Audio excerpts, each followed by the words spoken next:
consumers. Okay? Because it's a lot of small things that can further advance you by a great distance.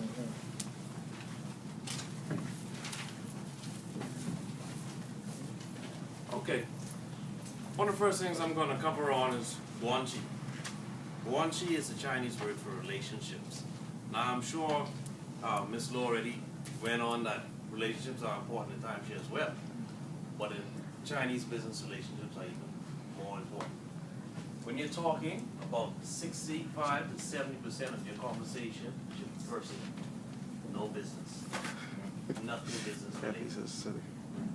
Friendship, family, talk about your kids, your spouse, your loved ones, talk about you growing up, ask about them. No business should be involved. You should briefly cover on why they're here and say, let's not even talk about that. Tell me about you. That should be about 65 to 70% of your conversation. Can you speak louder? Okay. That should be about 65 to 70% of your conversation. Okay? With the Bahama project coming in, more and more Chinese are becoming more aware of the Bahamas and the Caribbean. So I'm sure you've seen a recent increase in numbers in Chinese tourists coming to the island. Okay? Now, you should always reveal personal details about yourself. You know, make them feel friendship, trust. Without trust, there's nothing.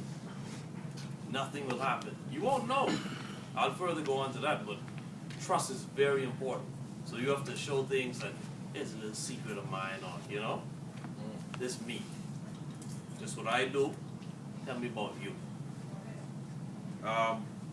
Make it seem as if the deal goes sour, you're still friends.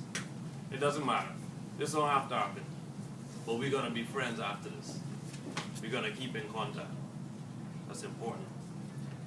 Polite conversation. When talking to them, one important aspect in Chinese culture is keeping face. I don't know if you ever heard of this, but what it is basically you cannot embarrass your client in any form, shape, or manner. Now, Chinese customers are a bit more sensitive than Western customers in the fact that, you know, we could joke around and say, oh boy, you putting on weight, or, you know, oh, you look fine, you know, a little joke here or there. Be careful on that. Be a bit more sensitive to them, you know. Polite conversation, don't try and tease them in any way, because they won't say anything. You just, what the deal's already got. It's sour already. You can keep talking for hours, it's already sour, because you embarrass them. You have to keep face. Mainland Chinese, be important, you have to know your geography. Mainland Chinese, Beijing, Shanghai, and all of mainland China is not the same as Hong Kong, Macau, and other Asian countries. Hong Kong and Macau people are a bit more westernized in the fact that you can be a bit more laid back and doing the normal style what you guys have. Japanese people are a bit more like mainland Chinese people. This is more focused on mainland Chinese. Alright? Koreans, similar to mainland, but you can still be a little more laid back. Not as laid back as Hong Kong people. But mainland Chinese are the most, you have to be the most cautious of what you're doing. One thing you must ask the client, did you eat yet? Very polite conversation. Because during a time with the Chinese Revolution, when communism was coming into place, they had starvation across the country. So thousands of people died from starvation. So what in Chinese culture now, they say "Chifan," which means did you eat yet? That's how they open the conversation. So that's important. Did you eat yet? It makes them, you know, subconsciously they feel more at ease. Chinese, mainland Chinese like to feel, one thing they strive on, they like to feel that they're classy. Make them feel lovely. Make them feel, say, some comment, oh, you have great manners, or, you know, they love that. They wow, you know, they flourish on that. Make them feel, well, you carry yourself so well, you know, they love that. It's an excellent compliment. One thing I must say for the males, keep touching of the females to the minimum. In our culture, it's okay to touch the shoulder and the arm and the hair. Unacceptable. Unacceptable. They won't say anything. You see a little. They won't. Oh, don't touch. No, they won't say anything. But disrespected, keeping face, you lost face. Quick facts in conversation we should jot down. Make it. Chinese love to know that you know a little bit about their country. They're very full of pride and my country is great. Right? This is the year of the dragon.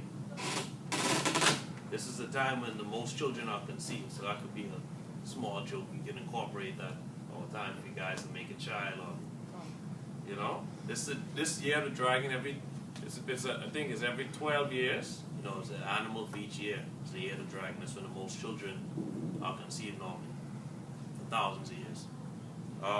The ambassador, for the Chinese ambassador to the bomb is Hu Dingshan. Just write that down. Oh, spell that? H-U-D-I-N-G-S-H-A-N. I don't know, you might want to, that's Pinyin, but you might want to put your pronunciation on, you know, you might forget. Yeah, Hu, W-H-O, Shan, right, S-H-A-N. Ding is one word. Pardon? Ding is one word. Who is one word? Who is one word? Dingshan is one word. Ah. So who first? That's the last name, what they put first. Then the second name is the first name. Dingshan. The last name comes first. Then the first name. The Chinese New Year this year is the 23rd of January. And depending on where they're from, it's from 7 to 15 days. So, you know, you just put that in. Oh, the Chinese New Year just passed, right? 23rd of January. Oh, light right up. What you know about China? You know? Wow. Is that every year? No, this just for this year. It changes every year. But if you look online, you could just type in Chinese New Year. You'll see what next year will be or whatever. Another thing you could add, you could just third party story. I'm in Beijing. Oh, they love that. Oh yeah. They have a baby in. And we use that too. often. We use that. Yeah. Your ears must ring. Thank you, Daddy. What? Yeah. China, he lives there. Right? Yes. Oh. Y'all, you can write down. I go to Duiwai, Jingmao, Dashui. Spelling, please. Now, Let's spell it yeah, I'm trying to think how we can spell it so you don't forget the pronunciation. Dway, D-W-A. No, that's swap. We'll slash over the D-W-A-Y. D-W-E. D-W-A-Y, yeah. Dway, Y, W-H-Y. Jing, J-I-N-G. What's the second one? Dway, Jing, G-I-N-G. Mao, M-A-O. yeah. Dashui, Dash. yeah. D-A-S-H, Shui. That's my university name in Chinese. Mao Jing Mao. That's my university name in Chinese because if you say University of International Business and Economics, they'll be polite. They don't. But if you say Wei Wai Jing Mao, they're gonna be Mao. Like you're not telling a lie. That You know what the you university. further extend your story, give more credibility, saying, "Oh, and they actually know Chinese. They impressed. You could actually pronounce that." Out the roof for respect what they have for you. Eating. I don't know if it might go on another level. You might invite them out to lunch or dinner. Sometimes it proceeds to that level. Eating is the way normally how business is done. Usually in Western culture, we go to a bar or get a drink or something, play golf. They go to dinner. That's how things are done over dinner.